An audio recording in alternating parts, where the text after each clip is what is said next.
Welcome to the Chronic Warriors podcast with Cassandra A. Campbell. A platform to share, Hear, and cheer chronic illness warriors. Just know that when you made your commitment to your partner, you took their whole selves. To be able to have a bad day, to be able to say, do you know what, I can't cope no more. I am a chronic warrior because every day I wake up and I'm so glad to still be here. Hello warriors, welcome to this week's edition of Entrepreneur Chronic Warriors. I'm really honoured to introduce Natalie Gonzalez as my special guest today. Hi Natalie. Hello Cassandra. How are you doing?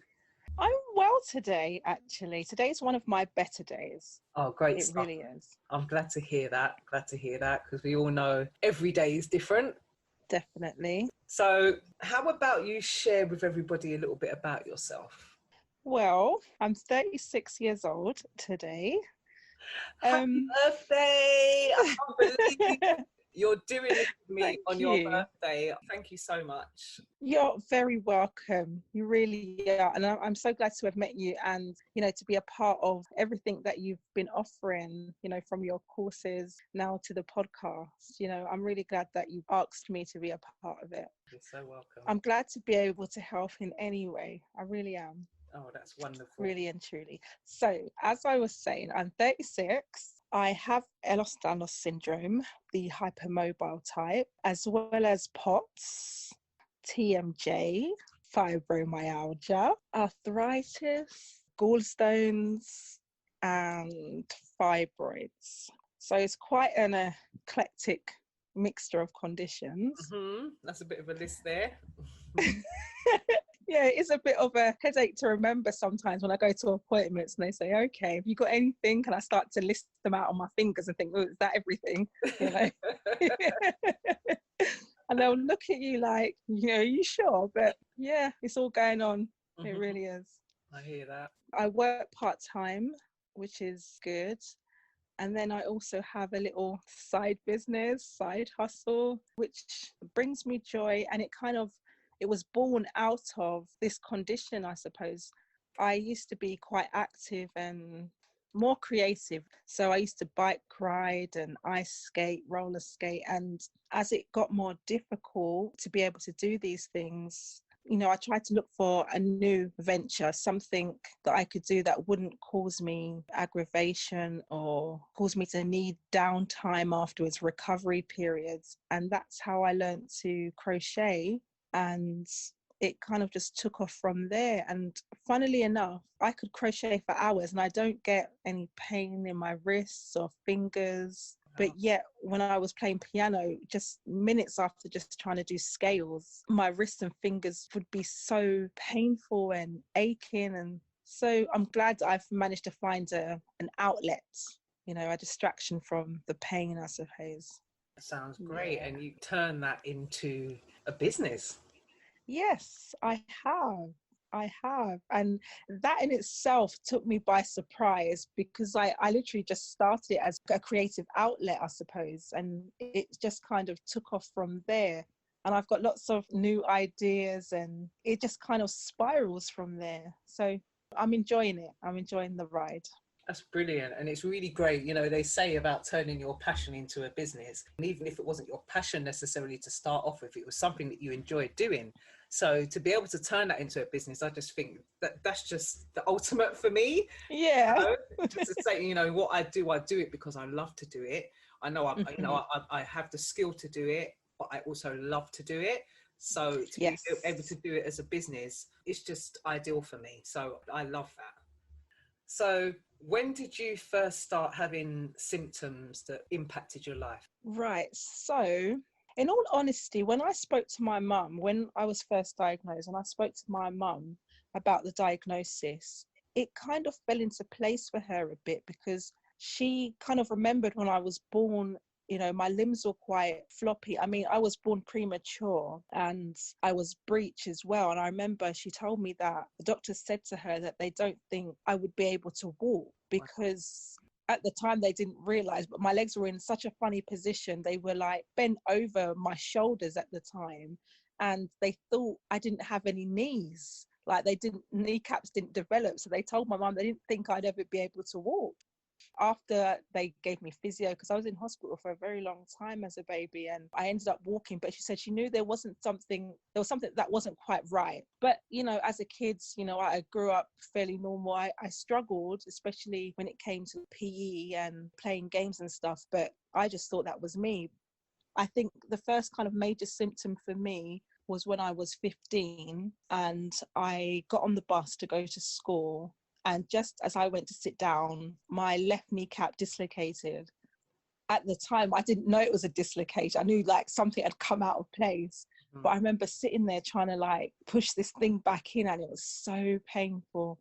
And I remember I get off the bus at the last stop, and that's when I called out to the driver. And I remember at the time, it's so different now because you've got like lady bus drivers and such a mixture of people. But this guy was so gruff and horrible. And I remember he didn't talk to me. He just looked and then got off the bus. And then the next thing I knew, police had come. Then the police called the ambulance and they gave me, I think, gas and air and tried to move me off the bus. It was like a living nightmare. Hang on a minute. Sorry, can I just pause you there? Did you say the police came? Yes. So the bus driver called the police? Yes. Oh my gosh. I mean, yeah. For what reason? I have no idea. I remember because I used to get off at the very last stop and then we had to walk like, I don't know, it's quite a way anyway, from the last stop to the school. So when it got to the last stop, any other kids that was going to that school got off because I always sit downstairs. And I remember I called out to him and said, I need help, I've hurt my knee. And I remember he got out of the cab, he came and looked at me. He didn't even say anything. And then he just walked off, got off the bus and went into the bus garage. And that was it. I never saw him again. Oh, and then next thing I knew, 2 police officers came from somewhere, came on the bus and was speaking to me. And then they called the ambulance. That's unbelievable. Yeah. Wow. Anyways, sorry, I know I interrupted you. I just had to ask about that. I just didn't understand the connection between you being on the bus and not being able to move and calling out to the bus driver, to the police turning up. I just needed to explain that one for me because it just didn't connect. But anyway, sorry, carry on. Yeah, so that's when the kind of first major symptom really, and then from there it was recurrent dislocations of that same kneecap, constant visits to the hospital, and it was a case of x-ray. They would look at it, nothing's broken, have some physio, and that was it for 10 years plus. I was missing time off school, so I used to have my work sent home to me. Going to college was difficult as well, and being on crutches. And I think over the years, I was just being told, it's growing pains, you're playing too much exercise.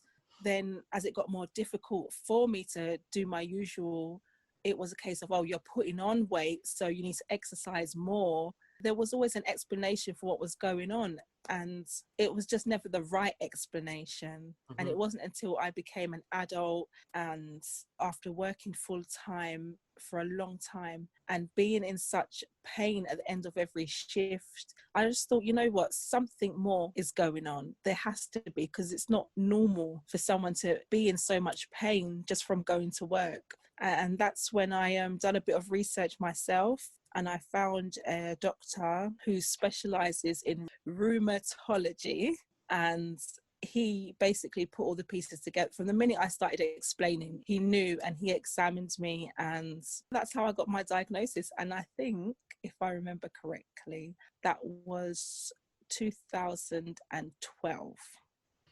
Okay, yeah, I mean, so much of what you said resonated with me. The whole thing of inner childhood, it's just growing pains and being fobbed off and dismissed, and the impact on your education and all of that just resonates with me so much. I'm learning over the past few years that is such a similar story for so many people with EDS and fibromyalgia. It's just, wow, yeah.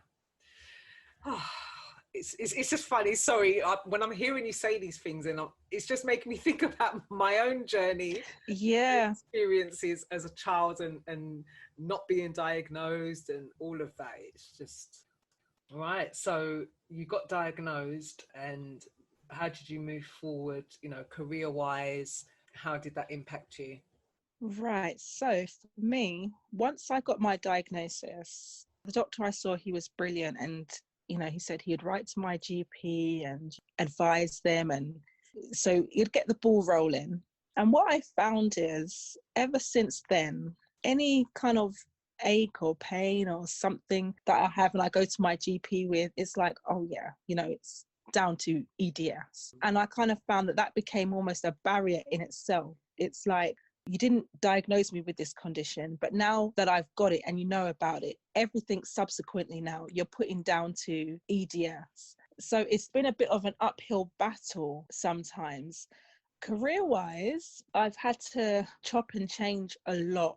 My mind tells me that, you can do full-time, you can do the overtime too. And I'll start off good. And then 2 weeks into it, I'm failing miserably. My body, my mind, my spirit can just end up feeling so crushed, because it's like I can tell myself, I can do it, because on my good days, I feel like I could climb mountains. But then I realize, hang on, I can't. So I've had to cut back a lot of my working time, and I do part-time work now. And even though it's part-time, there's still areas that I need to cut down on, because it's taken a long, long time for me to recognize what I can manage and what I can't. So even though before I was saying, yeah, I'll just do part-time, I realized not all part-time is part-time. So for me, working Monday to Friday part-time hours may seem small to some people, but for me, it's still a big challenge, getting up, getting ready and going out 5 days a week. So I do 4 days, and for me, that's my limit. Now, I do make myself available for overtime, and I do accept it sometimes, even when I know that I shouldn't. And I must admit, sometimes I do feel pressured into having to do the overtime. But I have been learning to say no and to be putting myself first, because at the end of the day, when I come home and I'm struggling to sleep, I'm in so much pain, my work colleagues, they're not there to see that. They're not there to see the end results of me working their overtime, So it's having to find that balance. Yeah. But yeah, it's affected my career choices, because there's so many more things that I wanted to do, to study. And sometimes I feel bad, and I feel like maybe I've let myself down in a way that I haven't done as much as I could have. But slowly, I think, this last year in particular, it's kind of taught us that life is very precious. And if you want something, go for it, because you never know what tomorrow may bring.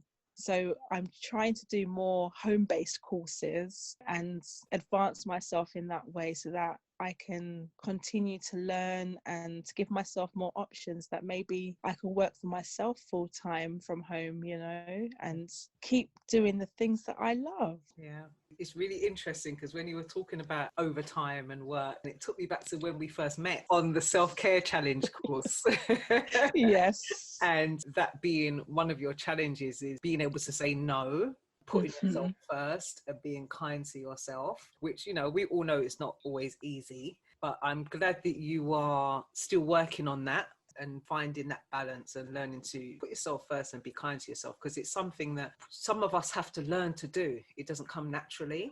Yes, definitely. And that whole thing of not being too hard on ourselves and actually praising ourselves and acknowledging ourselves for the things that we do when we can do them. Yes. Rather than beating ourselves up for the things that we can't do. It's really about us doing what we can manage. And that in itself is what makes us warriors, because we do what we can manage. We don't give up on ourselves. We keep going, but it's important to have that balance. I'm glad that's still something that you're living your life by and trying, continuing to work on, because it is really important. So you spoke about, doing the crocheting and enjoying it. What made you decide to do it as a business? It happened quite by accident. I remember when I was teaching myself, I decided to make a baby blanket as one of the first things. And after I made it, I didn't have anyone to give it to. So I thought I'd put it up for sale on eBay, and it sold. And I was like, okay, this could be something. And I thought, okay, let me make another one. And I've done it and I put it up online and it's sold. And I was like, okay, I see where this is going. And I just started making more and more stuff and people were buying it. So I was like, this is great. Yeah. Because I enjoyed it, and I started looking at more patterns and getting more ideas and more trips out to Hobbycraft. And I was like, yeah, maybe this could work. And I don't know, I just kept getting more and more ideas, and I thought, okay, let's see where this can go. And like you said, when you're doing something that you enjoy, it doesn't feel like work. It's that passion, that joy that it brings you, being able to help someone. Things that I make, whether it's a baby blanket or cardigans or toys, I know that everything that I make is going to someone, and it's that personal touch. They're one of a kind. And it makes me feel good that I'm doing something to help someone else, to bring that bit of happiness to them. I really love the fact, it's so inspiring, the fact that you taught yourself for a start. And the way that it just sort of by accident became a business. I just think that's really inspiring. It's just great. I absolutely love it. So, okay, we can take this moment for you to really plug your business. So tell the listeners what your business is, what it's called, where they can find your business. So my business is called Nattie Threads. And you can find me on Instagram, which is nattie.threads. My business, essentially, I make crochet items from clothes, toys, accessories, baby mobiles, anything that you desire, I suppose, because people will message me a lot of the time and say, okay, can you make this? And I'll be like, yeah, sure. Always up for a challenge. I'm here. I'm available. Contact me.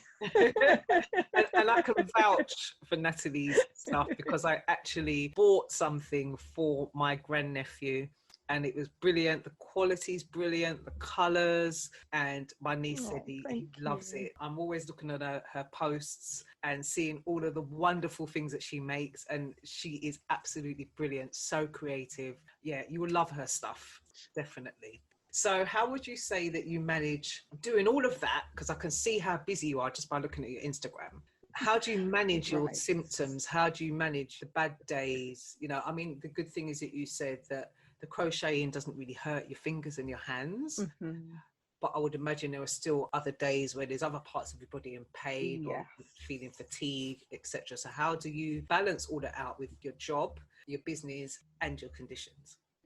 Let's see. At home, I have about 5 or 6 different body pillows.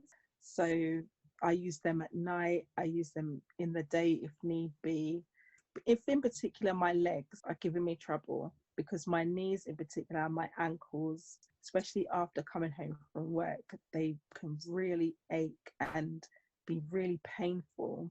So I have lots of different body pillows. I use physio tape, which really helps me with my kneecaps because they move about and they're more prone to dislocations than most parts of my body. So that helps me.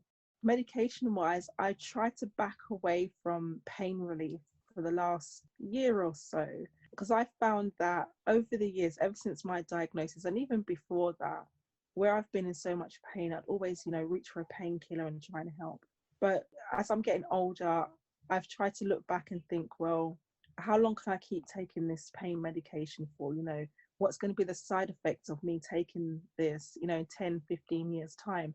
So I try to manage my pain conservatively, using the body pillows, using the physio tape, warm baths, warm compresses, tiger balm.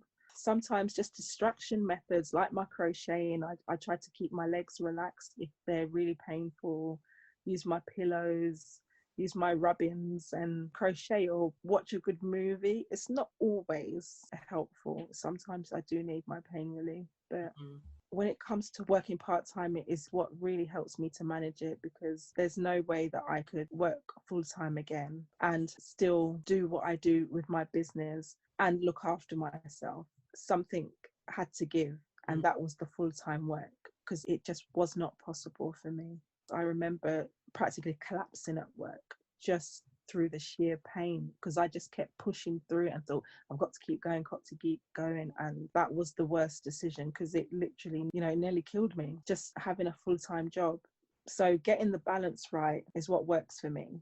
So part-time working, having all my aids, my rubs and my pillows and all of that, and taking the time to relax and listening to my body. When it's time to stop, you need to stop, because if you push past that certain point, you can really do yourself some damage. And I've been there and done that, and it's not pretty. As I'm getting older, you just have to learn, like, when your body says stop. Yeah, listening to our bodies is really, really important. Really, not always easy to do. No. Especially when you're trying to get something done and achieve things, but it's a lesson that I've also learned long term and looking at the bigger picture. Yeah. So do you ever have days where you've got to get some work done but you just can't do it? Yeah, I've had days where I know that I need to get things done, and I know I've got a list of things to do, and I think to myself, okay, this is what I'm going to do. And I'll wake up that morning and I'll be just like, I just can't do it.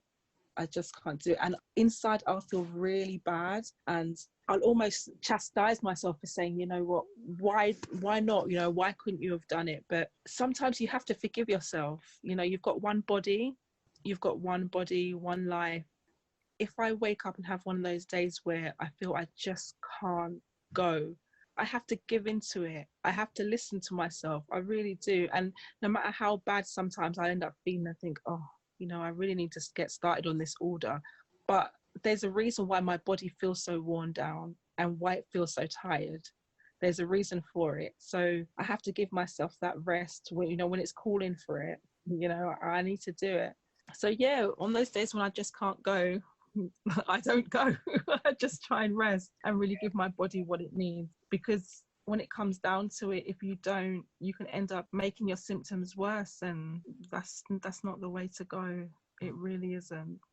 So would you say that what you think, your mindset plays an important part in you being able to manage? Yes, it really does. I mean, I'm not going to lie, there are some days when I'll say to myself, oh gosh, I wish I could do this and that, and I wish I could do all the things I used to do. And sometimes it will get me down and I feel sad, but then I'll look at all the things that I have achieved and all the things I've done since my diagnosis. So I may not be able to do the exact same things, but I've done more, I've achieved more. And sometimes you just have to listen to that inner voice and don't really give in to the negativity. Because sometimes your mind in itself will tell you, you're not like you used to. And it's about just being true to yourself. Yeah. It's not always easy to be strong-minded and to keep going and to always be your own cheerleader. Think back to all the doctor's appointments and constantly being brushed off, and you're always having to fight your corner. And it's tiring. It really is. It's like going into a boxing ring against an opponent who's 10 times your size, but you have to stick up for yourself. Yeah. And it wears you down. It really does. But there's some days I'll get up and I'll be like, you know what? I'm ready. I'm ready for that challenge. It doesn't matter what anybody says, I'm going to go for it. And then there's some days you're just like, I need someone else in my corner. I need that extra help. Yeah. And do you have anybody in your corner? You mentioned the word cheerleaders. Have you got any cheerleaders? I mean, I'm a cheerleader, I must say. Yes. Do you know what? I've met a lot of wonderful people through Instagram, through my crochet business, and through the Elos Danlos Society as well. And each one of them have become cheerleaders in my life. They really EDS have. UK? Yes. Right. Okay. EDS UK. Yeah. And yeah, it's nice to be able to meet other people that have similar experiences, and they totally understand the hardship that you've had to go through because they've been along that same journey themselves. So yeah, sometimes you just, you need someone cheering you on from the sidelines, say, you know what, keep going, you're doing great. Yeah. Because we could all falter sometimes and feel a bit lost and think, okay, can't do this on my own. But, when you look behind you and you've got 100 people still cheering you on, you think, okay, you know what, I really can do this. I can keep going. Yeah, that's lovely. So is there anything that you've learned about yourself throughout this entrepreneurial journey and just throughout your whole chronic warrior journey? me see. So for me, I've learned that I'm capable of much more than I've given myself credit for. Because if someone had told me 5 years ago that I'd know how to crochet and that I'd be making and selling items, I would have laughed in their face. There's no way I would have believed it. If someone had told me 10 years ago that, you know, I would have met so many people just through having these conditions and I would be working through it and overcoming obstacles, I never would have believed it. So I've learned that I'm stronger than I realized I was, and I'm capable of so much more. And I'm sure 5 years time, I'll look back on today and not realize, you know, what else I'm capable of. I think it's not realizing that I had this inner strength and that I'm tougher than I realize. And that's what makes us warriors. Yeah. It is, because we think that, well, we're not going to be able to do this, and we can be at a place of losing hope. Yeah. However, we just, as you said, dig deep and find that inner strength, and then realize, oh my gosh, I can actually do this, and look at what I've achieved. Yep. And so much more. Yeah, and just not giving up, you know. And even if you don't achieve the things that you set out to achieve, it's really just about not giving up on yourself. That's it. And the fact that we're trying. Yeah, that's it. Brilliant. I love that. Would you say that there's anything because of your conditions that you think is a little bit quirky or a little bit funny? I'd say for me, a lot of people when they meet me, they don't, because for me, it's more of an invisible thing. So most people when they meet me, they don't really realize that there's anything, air quotes, wrong with me. Yeah. So sometimes I'll mention it, you know, oh, well, you know, I dislocated this and this, and they'll look at me like, you dislocated what? And I'll be like, yeah, you know, I just have to pop my kneecap back in, you know. So yeah, so it's kind of like the funny looks and things you get. But most people, they're really surprised and they're really interested in learning more about conditions they've never heard of, and they're really appreciative of being able to give that opportunity to learn from people like us. And for me in itself, I enjoy talking about it if people don't know. I really do. So for me, I don't know if it's quirky, but I enjoy explaining about my conditions, how it affects me and what pops out and when and how I manage it. Yeah. It makes me laugh, you know, even with myself and other people when we just say, yeah, it just popped out. It just makes me laugh. I mean, it's normal for me too, but it always makes me laugh when I hear somebody else say it. Yeah. Yeah, this pops out, that pops out. Yeah, I was like, I'm just gonna pop it back in and I'll do a double take, like pop what back in, like they don't even want to hear the word popping out, like. Oh gosh.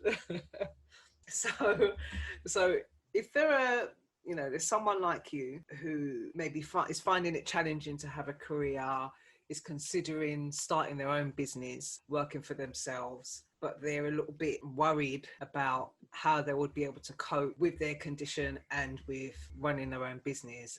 Do you have any tips that you could give them? Yes, I would say take it one step at a time. Make yourself a little plan, step by step, because nothing happens overnight. And for me, it was a gradual thing. I didn't set out to create a business. It was literally a coping mechanism. So anybody that wants to start on this journey and they're living with any kind of chronic illnesses or disabilities, take it one step at a time. Write yourself a little plan of what you want to do, stage by stage. And for me, I found breaking things down into smaller chunks and then completing them little by little. That in itself is an achievement. It's definitely taking it one step at a time. And don't do more than what you feel you can manage. Don't feel pressured into trying to take on more. You know, listen to yourself and take it one step at a time. Brilliant. Thank you. Oh, it's been a really lovely experience talking with you today, Natalie. It's been really, really great. And we've got to know each other a little bit better. And I'm happy about that. Other than thanking you, I would like to end our chat. If you can complete this sentence for me. I'll try. Okay. I am a chronic warrior because.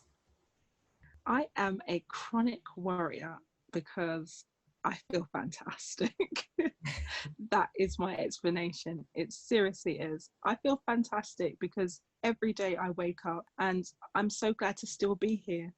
You know, despite everything we've all gone through the past year, living with our chronic illnesses, we're still here, we're still fighting, we're still going, we're still helping each other. And that makes me feel good. It really does. Every day that I'm here is a blessing. And because of that, I do feel fantastic. That is just a perfect note to end on. Yay. Wonderful. Thank you so much. And please enjoy the rest of your birthday. Again, thank you for taking the time out on your birthday. You're welcome. Anything for you. Seriously. Oh, thank you so much, darling. And we shall speak soon. We shall. And thank you so much for involving me in your project. You're very, very welcome. My pleasure. You've been listening to the Chronic Warriors podcast. Please remember to like, subscribe, comment, and share this podcast.